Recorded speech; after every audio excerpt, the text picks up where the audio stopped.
प्रधानमंत्री जी, मैं पवित्रा राव केंद्रीय विद्यालय सेक्टर 8 रामकृष्णपुरम नई दिल्ली में 12वीं कक्षा की हूँ। माननीय प्रधानमंत्री जी, जैसा कि हमारा भारत और तरक्की करने के लिए अग्रसर है, इसको कायम रखने के लिए हमारी नई पीढ़ी को और क्या कदम उठाने होंगे? आपके मार्गदर्शन से भारत स्वच्छ तो हुआ ही है, और आने वाली पीढ़ी इसके पर्यावरण संरक्षण में और क्या योगदान दे? कृपया मार्गदर्शन करें। धन्यवाद सर। थैंक यू पवित्रा। मान्यवर, नई दिल्ली से 11वीं कक्षा के छात्र चैतन्य लेले अपने मन में उठने वाले इसी प्रकार के एक अन्य प्रश्न का समाधान चाहते हैं। चैतन्य, कृपया अपना प्रश्न पूछिए। प्रणाम माननीय प्रधानमंत्री जी, मेरा नाम चैतन्य है। मैं कक्षा 11वीं का डीएवी विद्यालय का छात्र हूँ। मेरा आपसे प्रश्न यह है कि हम अपने पर्यावरण को स्वच्छ और बेहतर कैसे बना सकते हैं? धन्यवाद। धन्यवाद चैतन्य। Honorable Prime Minister Sir, the youth of India, just like Pavitra and Chaitanya, want to breathe in a clean and green India, a dream close to your heart. We all wish to know how to keep India and our environment pristine and perfect in every sense of the word. We all look forward to your guidance. Sir. वैसे ये परीक्षा पे चर्चा से जुड़ा विषय तो नहीं है, लेकिन जैसे परीक्षा के लिए अच्छा एनवायरनमेंट चाहिए, वैसे पृथ्वी को भी एक अच्छे एनवायरनमेंट की जरूरत होती है। और हम लोग तो पृथ्वी को मां मानने वाले लोग हैं। मैं सबसे पहले तो आज मुझे अवसर दिया है तो मैं सार्वजनिक रूप से हमारे देश के बच्चों को, बालक बालिकाओं का हृदय से धन्यवाद करना चाहता हूं।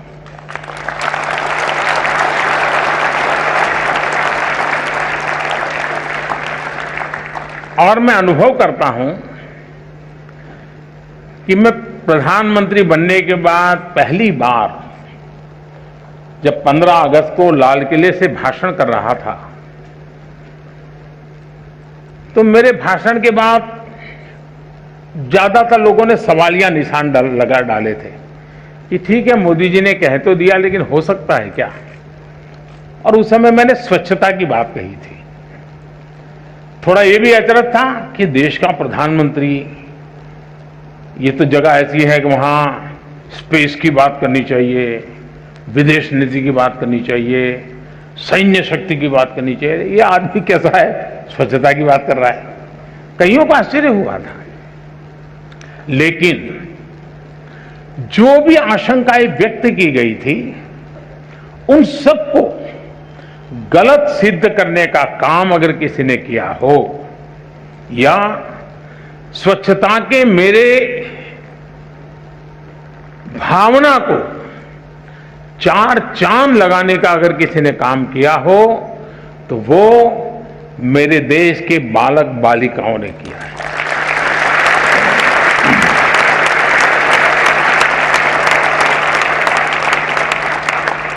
स्वच्छता की इस यात्रा में आज हम जहां भी पहुंचे हैं, अगर उसकी मैं सबसे ज्यादा क्रेडिट अगर किसी को देता हूं, तो मेरे देश के बालक बालिकाओं को देता हूं।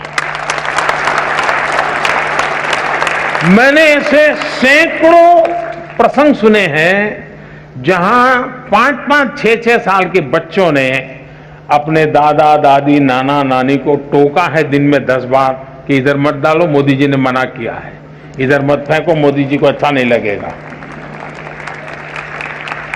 ये बहुत बड़ी ताकत है।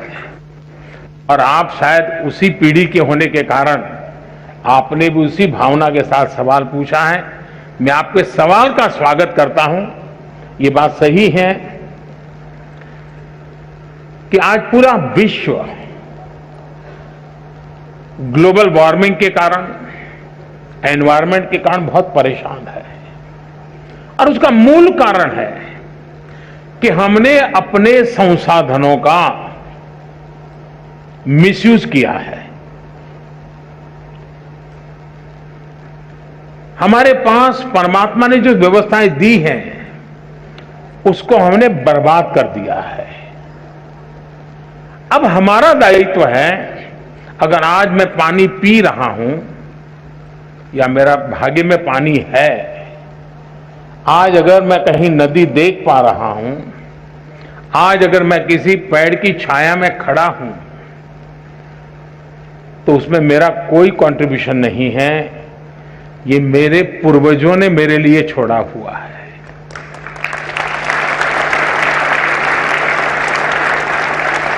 जिस चीज को आज मैं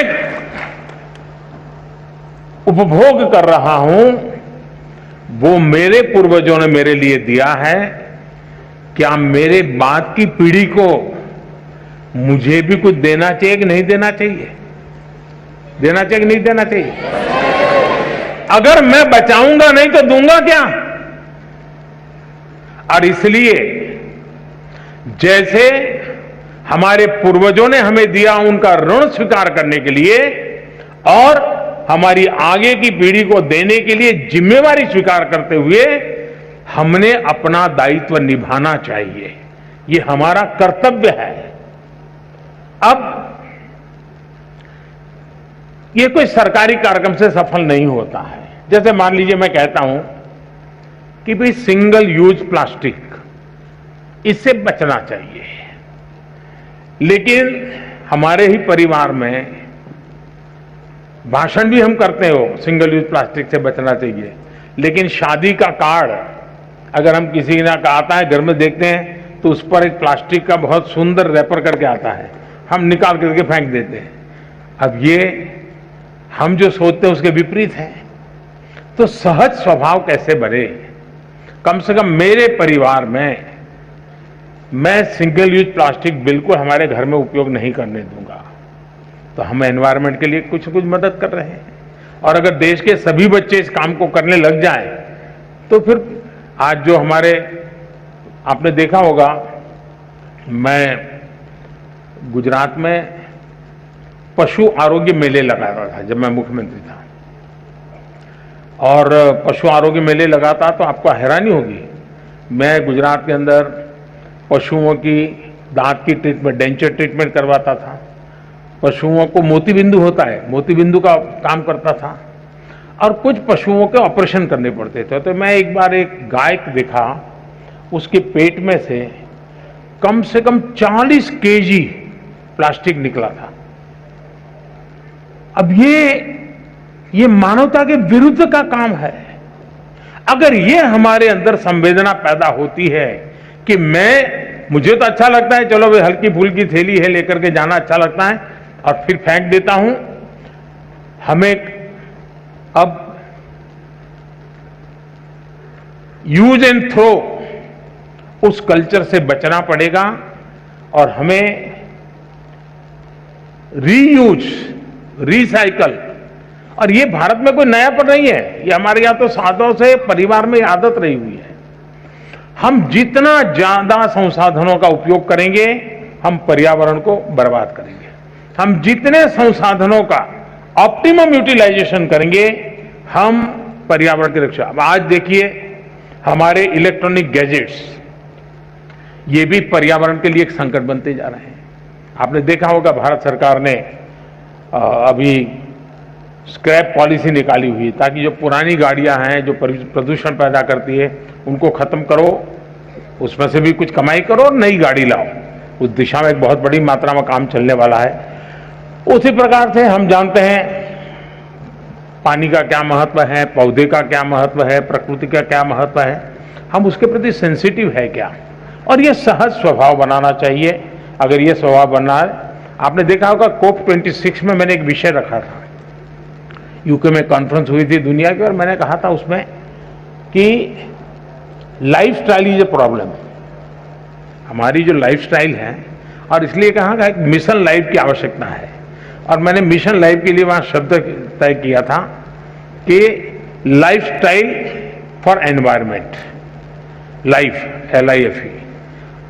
मैं समझता हूं कि हम भी अपने जीवन में, बहुत छोटी आयु है, 4 मंजिला मकान है, और हम भी लिफ्ट में जाते हैं, अरे हम कोशिश करें, हम चढ़ जाएंगे, क्या है, तो हमारा हेल्थ भी को भी फायदा होगा, हम एनवायरनमेंट को मदद करेंगे।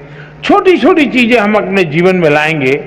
और इसलिए मैंने कहा था कि हमें दुनिया में P3 मूवमेंट चलाने की जरूरत है, pro planet people, pro planet people.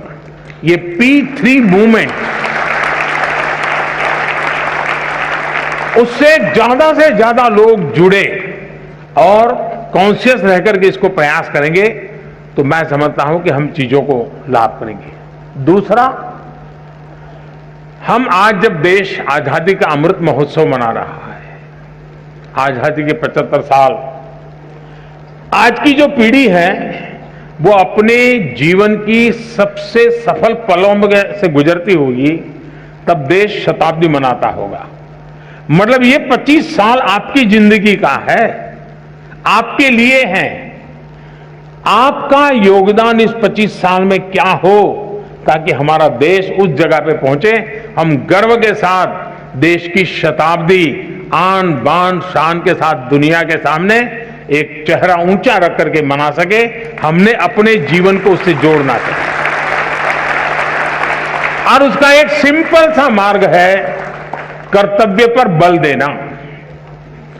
अगर मैं मेरे कर्तव्यों का पालन करता हूं, मतलब कि मैं किसी के अधिकार की रक्षा करता हूं, फिर कभी उसको अधिकार के लिए मांग करने के लिए निकलना ही नहीं पड़ेगा। आज समस्या यह है कि हम कर्तव्यों का पालन नहीं करते हैं, इसलिए अधिकार के लिए उसको लड़ना पड़ता है। हमारे देश में किसी को अपने अधिकारों के लिए लड़ना न पड़े, ये हमारा कर्तव्य है और उस कर्तव्य का उपाय भी हमारा कर्तव्यों का पालन है। अगर हम कर्तव्यों का पालन करते हैं, हमारे लिए जो जिम्मेवारियां हैं उसको पूरा करते हैं। अब देखिए, हमारे देश ने, पूरे दुनिया के लोग, हमारे यहां तो इन चीजों की चर्चा करते हैं तो लोगों को डर लगता है कहीं मोदी के खाते में हो जाएगा, मोदी का जय जयकार हो जाएगा, इसलिए जरा संकोच करते हैं इसका जय जयकार करने में। लेकिन जो हमारे यहां वैक्सीनेशन हुआ है, उसमें भी जब मैंने स्कूली बच्चों के लिए वैक्सीनेशन शुरू किया और जिस तेजी से हमारे देश में बच्चों ने दौड़ दौड़ करके वैक्सीन ले लिया, ये अपने आप में बहुत बड़ी घटना है। आप सबका वैक्सीनेशन हो गया है? हाथ ऊपर करिए, हाथ ऊपर करिए। सबका वैक्सीनेशन हो गया है? अगर दुनिया के किसी देश में ऐसे सवाल को पूछने की हिम्मत नहीं कर सकता है, हिंदुस्तान के बच्चों ने भी ये करके दिखाया है कि मतलब कि हमने अपना कर्तव्य का पालन किया।